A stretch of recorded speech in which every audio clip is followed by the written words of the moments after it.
الرحمن الرحيم ألا بذكر الله تطمئن القلوب صدق الله المولانا العليم.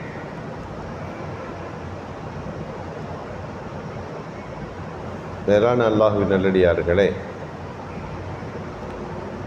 இப்ராஹிம் இப்னு அதுஹம் ரஹ்மத்துல்லாஹி அலைஹி அவர்கள் ஒருவர் பேசிக்கொண்டிருப்பதை பார்க்கிறார்கள். ரொம்ப நேரம் பேசிக்கொண்டே இருக்கிறார். அவரிடத்தில் கேட்டார்கள், இவ்வளவு நேரம் நீங்கள் பேசினீர்களே, உங்கள் பேச்சின் மூலம் அல்லாஹ்வுடைய திருப்தி உங்களுக்கு கிடைக்குமா என்று கேட்டார்கள்.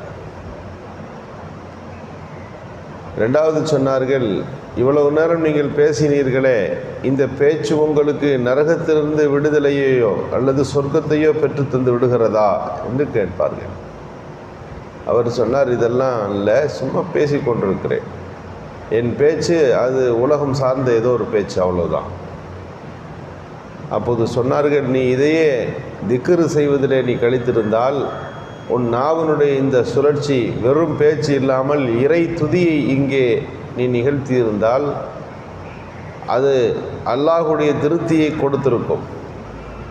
நாளை நிரந்தரமான மறு உலக வாழ்க்கையில் உனக்கு அது நரகத்தை ஹராமாக்கி இருக்கும். உன்னுடைய திக்ருகள் உனக்கு சொர்க்கத்தை உறுதிப்படுத்தி இருக்கும். அப்படி இருக்க ஏன் உன் நாவை நீ வெற்றியாக வீணாக செலவழித்து கொண்டிருக்கிறாய் என்று கேட்டார்கள்.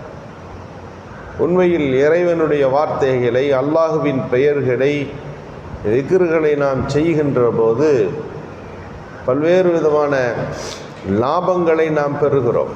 ஒரு மனிதர் திக்ர் செய்து கொண்டே இருக்கிறார் என்றால் அல்லாஹ்வுடைய பொருத்தத்துக்கு உள்ளாகி விடுகிறார். அவர் அல்லாஹ்விற்கு கோபத்தை தருகிற எல்லா காரியங்களிலிருந்தும் விலகி விடுகிறார். எனவே நாவுக்கு அந்த பண்பை நாம் பழக்கப்படுத்த வேண்டும். திக்ர்னா என்ன? இறைவனை ஞாபகப்படுத்துதல். அது வெறும் நாவளவு மட்டும் இல்லாமல் மனதளவிலும் சேர்ந்து இருக்க வேண்டும். அப்படி சொல்லுகிற போது தான் அதில் அல்லாஹ் மிகப்பெரியதொரு மாற்றங்களை வைத்திருக்கிறார். பொதுவாக சில திக்ர்கள் இருக்குது. அந்த திக்ர்களை நாம் ஓதுகிற போது நாம் சந்திக்கின்ற பல்வேறு பிரச்சனைகளுக்கு அது தீர்வாக அமைந்துவிடும். ஒருவருக்கு ஏதாவது சிக்கல் வந்துடும், பிரச்சனை வந்துடும் நினைக்கிறார், ஹஸ்புன் அல்லாஹ் என்று ஓதினால் அவருக்கு ஏதாவது சிக்கல் வந்துவிடுமோ என்ற அந்த பயம் அவருக்கு நீங்குகிறது. அந்த சிக்கல் அவரை விட்டு விலகி போகிறது என்று சொல்லுவார்கள். யா ஹய்யி யா கையும் அஸ்தகீஸ் என்று அவர் ஒருத்தர் ஓதுகிறார் என்றால் அது எவ்வளவு பெரிய பாரதூரமான பிரச்சனையாக இருந்தாலும் சரி, இந்த துவாவை ஓதுகிற போது அந்த கஷ்டத்திலிருந்து அவர் வெளியேறி விடுவார், அவருக்கு நிவாரணம் கிடைத்து விடும் என்று எழுதுவார்கள். பொதுவாக பிரச்சனைகளையும் சிக்கல்களிலிருந்து விலகுவதற்காக மட்டுமே தஸ்பீகுகள் அல்ல, எப்போதும் நம்முடைய நாவில இந்த தஸ்பீகாத்துகள் இருந்து கொண்டே இருக்க வேண்டும். யூனுஸ் அலைஹிஸ்ஸலாத்தை மீன் முழுங்கி விட்டது, மீன் வயிற்றுக்குள்ளே இருக்கிறார்கள். அந்த நேரத்தில் அவர்கள் லா இலாஹ இல்லா அன்த சுப்ஹானக இன்னி குன்து மினல் ஸாலிமீன் என்ற தஸ்பீகை ஓதிய உடனே அந்த மீன் அவர்களை கக்கி விடுகிறது. அதை சொல்லுகின்ற போது எப்போதும் யூனுஸ் அலைஹிஸ்ஸலாம் தஸ்பீஹில் தான் இருந்தார்கள். அப்போ நிரந்தரமாக அதே இபாதத்தில் தான் இருந்து கொண்டிருந்தார்கள். மீன் வயிற்றுக்குள்ளே அகப்பட்ட உடன் தான் யூனுஸ் அலைஹிஸ்ஸலாம் இந்த தஸ்பீஹை ஓதினார்கள் என்பதல்ல. எனவே நிரந்தரமாக நாம் இந்த இறை துதிகளிலே, திக்ருகளிலே நாம் இருக்கின்ற போது நம்முடைய சிக்கல்கள் எது எவ்வளவு பெரிதாக அது வந்தாலும் அல்லாஹ்வே அதை நமக்கு லேசுபடுத்தி விடுவான் என்பது தான் இந்த திக்ருகளில் இருக்கின்ற மிகச்சிறந்ததொரு பண்புகளாக இருக்கின்றன. அபான் என்பவர் அறிவிக்கிறார், ஹஜ்ரத் உஸ்மான் ரலியல்லாஹுடைய மகன், யார் ஒரு லா இலாஹ இல்லா பிஸ்மில்லாஹி அல்லதி லா யதுர்ரு மஅ இஸ்மிஹி ஷையுன் ஃபில் அர்லி வலா ஃபிஸ் ஸமா வஹுவ ஸமீஉல் அலீம் என்கின்ற இந்த தஸ்பீஹை ஓதுகிறாரோ அவர் எல்லா தீமையிலிருந்து பாதுகாக்கப்படுவார். காலையில் ஒரு தடவை ஓதணும், சாயந்தரம் ஒரு தடவை ஓதணும். காலையில் ஓதினால் சாயந்தரம் மாலை வரை அவருக்கு பாதுகாப்பு கிடைக்கும் அப்படின்னு சொன்னாங்க. ஆனால் அவருக்கு ஒரு கை வாதத்தில் இருந்துச்சு, வாதம் அடித்துருச்சு. கேட்டிருந்தவங்க ஒருத்தர் கேட்டார், லாயிலா பிஸ்மில்லா இல்லதி லா யதுர்ரு மஅ இஸ்மிஹி ஷையுன் ஃபில் அர்லி வலா ஃபிஸ் ஸமான்னு ஓதுனா எந்த தீமையும் வராது, காலையில் ஓதினா மாலை வரை வராது, மாலையில் ஓதினால் அடுத்த நாள் காலை வரை பாதுகாக்கப்படும்னு சொல்கிறீங்களே, அப்புறம் எப்படி உங்கள் கை இப்படி அடி வழங்கியிருக்குன்னு கேட்டார்.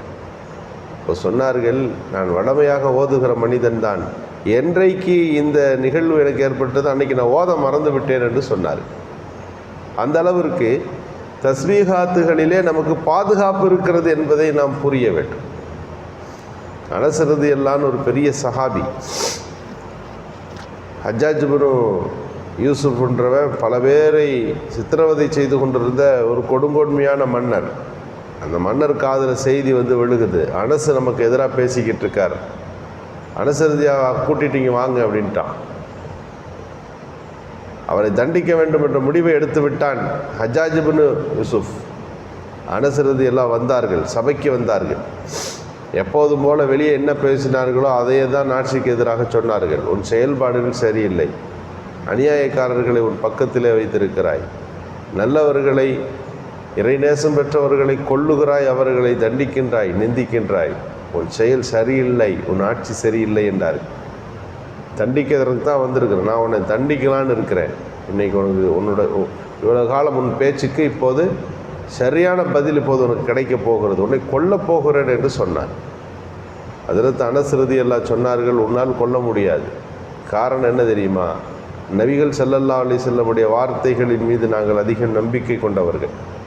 ரசூலுல்லாஹ் சொன்னாங்க, யார் ஒருத்தர் பிஸ்மில்லாஹி லதி லா யதுர்ரு மஅஸ்மிஹி ஷைஉன் ஃபில் அர்தி வலா ஃபிஸ் ஸமான் ஓதுகிறாரோ, ஒரு நீண்ட துவாவில் அது ஒரு பகுதி, ஒரு துவா, அது ஓதிவிட்டு 4 தடவை குல் ஹுவல்லாஹை ஓதிவிட்டு, அமாமி இது எனக்கு முன்னால் பாதுகாப்பில் இருக்கிறது, 4 தடவை குல் ஹுவல்லாஹை ஓதிவிட்டு இடது பக்கம் எனக்கு இது ஷிமாலி, இது என் இடது பக்கம் பாதுகாப்பில் இருக்கிறது, இப்படி 4 திசைகளிலும் 4 தடவை குல் ஹுவல்லாஹ் சூராவை ஓதி இது என் பாதுகாப்புக்கு இது இருக்கிறது என்று ஒருவர் சொல்லுகின்ற போது இந்த உலகத்தில் எந்த மனிதனாலும் ஒரு ஒன்றும் செய்ய முடியாதுன்னு ஸல்லல்லாஹு அலைஹி வஸல்லம் சொல்லியிருக்கிறாங்க. நான் அதை இன்றைக்கி ஓதிட்டு தான் வந்திருக்கிறேன் சபைக்கு. இந்த தஸ்பீஹுகளின் பவர் உண்மைன்னா ஒன்றால் ஒன்றும் செய்ய முடியாதுன்னாங்க. கொஞ்ச நேரம் பேச்சுவார்த்தை நடந்துச்சு, ஹஜ்ஜாஜ் போக சொல்லிட்டான், போங்க அப்படின்ட்டான். அனஸ் ரலியல்லாஹு போய்விட்டார்கள்.